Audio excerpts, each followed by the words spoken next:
আসসালামু আলাইকুম রহমতুল্লাহ। আমাদের লক্ষ্মীপুরের অ্যানি চৌধুরী আসলে একটা কথা বলে গেছে। কথাটা তার মনের শক্তি থেকে, মনের জোর থেকে বলছে। কথাগুলো একটু শুনেন। মাননীয় স্পিকার, তারেক রহমান আসবে। এই অচল বাংলাদেশ সচল হবে যেদিন তারেক রহমান আসবে।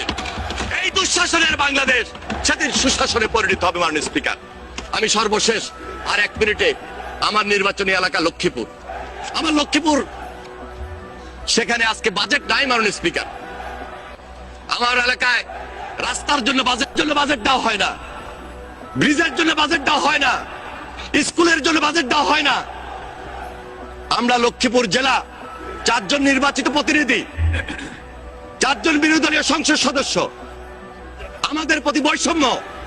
আমি আমার লক্ষ্মীপুর বাসীকে, প্রিয় লক্ষ্মীপুর বাসীকে আপনার মাধ্যমে অভয় দিতে চাই, মনোবল দিতে চাই। ইনশাআল্লাহ আগামী দিনে তত্ত্বাবধায়ক সরকারের অধীনে যেই নির্বাচন হবে, সেই নির্বাচনে বিএনপি নেতৃত্বাধীন সরকার আপনাদের সরকার হয়ে থাকবে। আজকে তারেক রহমান বাংলাদেশে আসছে। আজকে অ্যানি চৌধুরী যে শক্তি নিয়ে কথাটা বলছে, আমাদের লক্ষ্মীপুরের একজন কৃতি সন্তান লুৎফুর রহমান হুজুরও সেম কথা বলছে। মিজান আসবেই, বিজয়ের বেশে আসবেই।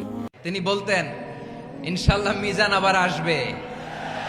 সোজা কথা, সংক্ষিপ্ত কথা, চূড়ান্ত কথা, শেষ কথা, মিজান আবার আসবে, বিজয়ীর বেশে আসবে। হুজুর আমি তো আসলাম, আপনি তো আমাদেরকে ছেড়ে চলে গেলেন। আজকে এই কথাগুলা মানে আমরা হারে হারে প্রমাণ পাইছি। আমাদের আল্লামা দেলোয়ার হোসেন সাইদি হুজুর বলছে যে যে কথাগুলা, যে ইন্দুরও গর্ত খুঁজে পাবে না যে লুকানোর জন্য। যারা মানুষের উপরে জুলুম করছো, আলেমদেরকে ধরতেছো, মুসল্লিদেরকে ধরে ধরে জেলে ঢুকাচ্ছ, সময় আসবে এমন ইন্দুরের গর্ত অপমানা ফেলাবার জন্য। আজকে এমনও কিছু আমরা দেখছি, কিন্তু আসলে এই ধরনের মানুষের মুখ থেকে যখন এই ধরনের সাহসী কথাগুলা বা খুব উৎসাহিত কথাগুলো আমরা পাই, ইনশাল্লাহ আমরা এদের জন্য দোয়া করি।